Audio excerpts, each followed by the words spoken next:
बड़ा जबरदस्त है। आप देखें कि आज इतने सारे भगवानों की जो लाइन लगी हुई है, ये भगवान क्या दे पाते हैं? कुछ फायदा देते हैं? नहीं, बल्कि ये अपने मन की तृप्ति की खातिर जाते हैं कि इन्हें सुकून चाहिए, इन्हें इत्मीनान चाहिए। बहुत से ऐसे लोग हैं जो मेरे साथ पढ़े और मेरे बहुत बड़े गुरु रहे हैं। वो वेदास पढ़ाते थे, ग्रंथ पढ़ाते थे, लेकिन उनके मन के अंदर कभी तृप्ति मैंने नहीं देखी, कभी उन्हें सुकून से नहीं देखा। क्यों? क्योंकि उनके अंदर एक बहुत बड़ी तलाश थी, ऐसी तलाश जो इस संसार का सच्चा रचयिता हो। उस ईश्वर की तलाश कर रहे हैं जो इस संसार को बनाकर इस संसार के उद्धार के लिए एक अपना शिष्य, अपना एक दूत भेजा है, और वह दूत है मोहम्मद सल्लल्लाहु अलैहि वसल्लम। अहमदस्य निरातारणम तदजन्मिहि अरबम अरब देशाति समुद्रयाय प्रदास्यामि, कि मोहम्मद अरब देश में पैदा होगा और वो अरब देश समुद्र के करीब होगा। कहाँ है? ये गंगा नदी है? जी नहीं, बल्कि ये वह अरब देश है जिस पर हम खड़े हैं, जो समुद्र के किनारे है। आइए थोड़ा सा और आगे इसको बात को और अच्छा कर दें। इति मृदस्याम ही जन्मम देवदूतम प्रदस्याम ही वृत्याणाम दैव जन्मम तृस्याम ही तृते अहम प्रदस्यामि ही चन्नम प्रदस्यामि ही चन्न में अहम प्रदस्याति ही, कि वह देवदूत जिस अरब देश में जन्म लेगा उससे पहले भी बहुत सारे देवदूत उसके आसपास आए हुए होंगे, उससे पहले। और वह देवदूत जो अरब में आएगा वह आखिरी देवदूत होगा। जन्मतयाम ही प्रदस्याम है इति मृदस्याम प्रयाताणायाम जन्मयाति इति विश्वानाम ईश्वरी पृथक विधा, कि वह ईश्वर जो एक है, जबरदस्त है, वह ईश्वर का ये प्रचारक बनकर आएंगे और सारे संसार को एक सत्य बात बताएंगे, और वह सत्य होगा सत्यताम ही वृत्याम एक ईश्वरम पृथक विधा, कि यह संसार का पैदा करने वाला, बनाने वाला एक जबरदस्त खुदा है, वह एक ही ईश्वर है और कोई नहीं है। इतनी बड़ी सच्चाई, और वेद इस तरह से चीख चीख कर पुकार पुकार कर कह रहे हैं, और ये उन वेदों के अंदर लिखा है जो आज आपको वेद मार्केट के अंदर मिल जाएंगे। ये मैं उस वेद की बात नहीं कर रहा हूं जो वेद आज से 300 साल पहले के बनारस में रखे हुए हैं। ये जितने भी प्रूफ दे रहा हूं मैं, आज आपको मार्केट के अंदर जो वेदास है उनमें मिलेंगे। क्यों? अगर मैं उन वेदास के बारे में बताऊंगा जो मेरे गुरुओं ने पढ़ाया है, तो वो वेदास मार्केट में नहीं है। आपको वो वेदास नहीं मिलेंगे। आपको मैं उन श्लोक और ऐसे श्लोक आपके सामने पढ़ के बताया हूं जो वेदास आप मार्केट से खरीदेंगे और उसे आप रिसर्च कर सकते हैं, तहकीक कर सकते हैं, वो आपको वो श्लोक वहां पर मिल जाएंगे। बल्कि 15 नाम मोहम्मद सल्लल्लाहु अलैहि वसल्लम के जो मैंने बताए हैं, ये नाम भी उनके अंदर मिल जाएंगे।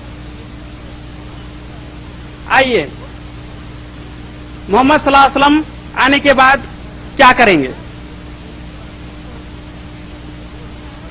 एक ऐसा संदेश लेकर आएंगे जो सारे संसार के लिए कामयाबी का मार्ग होगा, और उनका सबसे आखिरी मैसेज क्या होगा? न पश्यैव महादेवम मरुस्थल निवासिनेम गंगा जलस्य संशयाय पंचंग समन्विते। पहले गंगा का मतलब क्या होता है? गंगा स्वच्छ पानी को कहते हैं, गंगा नदी को नहीं कहते। जिस नदी का नाम गंगा है ये उसका नाम नहीं है, बल्कि उससे मुराद नहीं है, बल्कि गंगा उसे कहा जाता है स्वच्छ पानी, साफ पानी। और वह जिसे जमजम कहा जाता है। वह महर्षि और ज्ञानी ऐसे जगह पर आएगा जिसके पास 5 चीजें होंगी, और वह चीजें ऐसी होंगी जो इससे पहले बहुत सारे देवदूतों के पास रही होंगी। उनकी निशानियां वो साथ लेकर आएगा, जिसमें एक गंगा जलस्य है, यानी कि जमजम का पानी, और एक ऐसा शहर जिसे नाभि कमल कहते हैं, जो मक्का कहलाता है,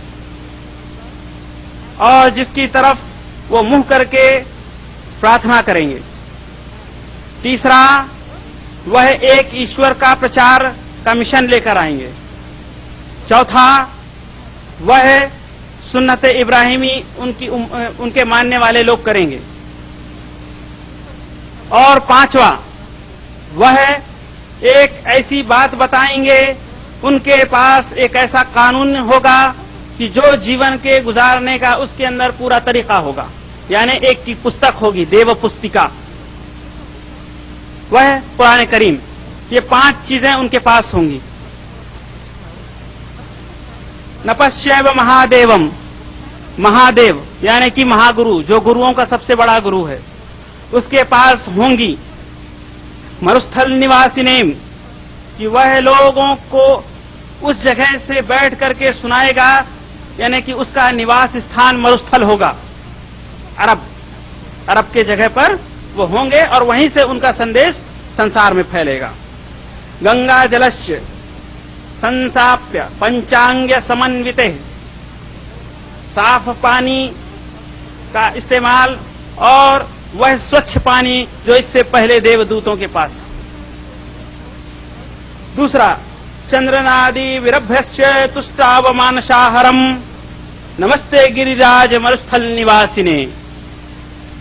यह 5 चीजें वो देकर ईश्वर से कहेगा, ईश्वर तूने मुझे जो जिम्मेदारी दी थी, मैंने अपनी सारी की सारी जिम्मेदारी तेरे इन मनुष्यों पर मैंने पूरी कर दी। और उस वक्त के मनुष्य होंगे, मानव होंगे, जो वो अपने गुरु की बात पर इस तरह से पीछे दौड़ेंगे जैसे कि एक मां के पीछे छोटे बच्चे दौड़ते हैं। जैसा एक मां के पीछे छोटे बच्चे दौड़ते हैं, उस तरह से उनके शिष्य अपने गुरु के पीछे पीछे होंगे और उनकी आज्ञा का पालन करेंगे। ये बातें वेदों से बिल्कुल साफ और स्वच्छ निखार, यानी कि सुनहरे अल्फाज दिखते हैं। ऐसे अल्फाज, ऐसे शब्द ये हैं कि आज हम वेदों के अंधकार के अंदर भी अगर ढूंढें तो ये रोशनी की तरह हमें बताते हैं कि देखो यहां पर रोशनी है। क्या इस रोशनी को हम समझकर, क्या इस रोशनी को हम अपनाने के लिए तैयार हैं? तैयार होना चाहिए। अपने आप से सवाल करें कि हम कितने अंधकार में हैं। हमने अपने जीवन में कितने भगवानों की ऐसी पूजाएं की हैं, बड़ी बड़ी पूजाएं की हैं, बड़ी आस्थाएं रख करके अर्चनाएं की हैं, मन्नतें मांगे हैं, लेकिन क्या वह ईश्वर जिसने हमें उस ईश्वर की भक्ति ना करते पर जिस ग्रंथ के अंदर लिखा हुआ है, हमारे धार्मिक ग्रंथों के अंदर जिस ईश्वर के बारे में लिखा गया है, उस ईश्वर की पूजा ना करते पर भी वह ईश्वर इतना दयावान है, इतना करुणामय है कि हमारी हर जरूरत को पूरा कर रहा है और सवाल भी नहीं कर रहा है। क्या उस ईश्वर की भक्ति करने के लिए क्या आज भी हम इतनी सच्चाई जानने के बाद तैयार नहीं होंगे?